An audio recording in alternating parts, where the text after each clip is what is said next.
Hello बच्चों, specially जो droppers हैं उनको मैं एक चीज जरूर बोलना चाहूंगा। बहुत सारे बच्चे क्या करते हैं, जब वो प्रिपरेशन करते हैं तो जितने भी क्वेश्चन उनके पास है, नंबर ऑफ क्वेश्चन तो वैसे इन्फानाइट है, बट अगर उनकी शीट में या मॉड्यूल में एक्स नंबर ऑफ प्रॉब्लम है तो वो उनको खुद ही सॉल्व करने की कोशिश करते हैं सारे क्वेश्चनों को, which is a very good thing कि हमें सारे क्वेश्चन खुद ही सॉल्व करनी चाहिए।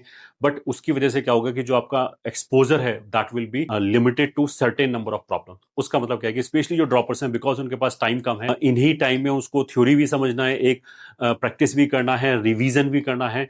और जब हम एक्चुअल पेपर में जाते हैं तो वहां पे जितने ज्यादा क्वेश्चनों की हमने प्रैक्टिस कर रखी होगी, जितने ज्यादा क्वेश्चनों का हमें एक्सपोजर होगा, उतना ही ज्यादा नंबर ऑफ क्वेश्चंस हमें पेपर में इजीली सॉल्व हो जाएगा।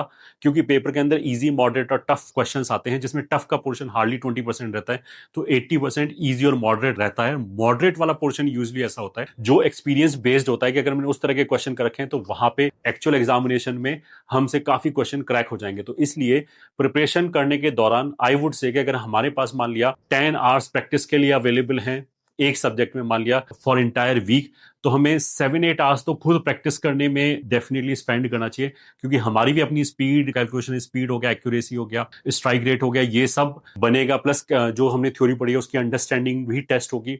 बाकी का जो 20% पोर्शन है, या फिर जैसे 10 में से जो 2 घंटे हैं, उनमें हमें सॉल्व एग्जाम्पल्स पढ़नी चाहिए। उससे क्या होगा कि हमारे जो नंबर ऑफ क्वेश्चंस का एक्सपोजर है वो बढ़ जाएगा। क्योंकि हो सकता है एक क्वेश्चन को करने में मेरे को 6 मिनट लगे, बट हम हो सकता है कि 6 मिनट के अंदर 3 सॉल्व एग्जाम्पल पढ़ जाए, तो जो नंबर ऑफ क्वेश्चन का एक्सपोजर है वो बढ़ जाएगा। तो स्पेशली ड्रॉपर वाले बच्चे जिनके पास टाइम कम है, वो इस स्ट्रेटजी को अपनाकर ज्यादा नंबर ऑफ क्वेश्चन का एक्सपोजर ले सकते हैं और लगभग उस बच्चे के बराबर खड़े हो सकते हैं जिसने 11th 12th में भी प्रिपरेशन किया है। तो इस चीज का ध्यान रखें। All the best.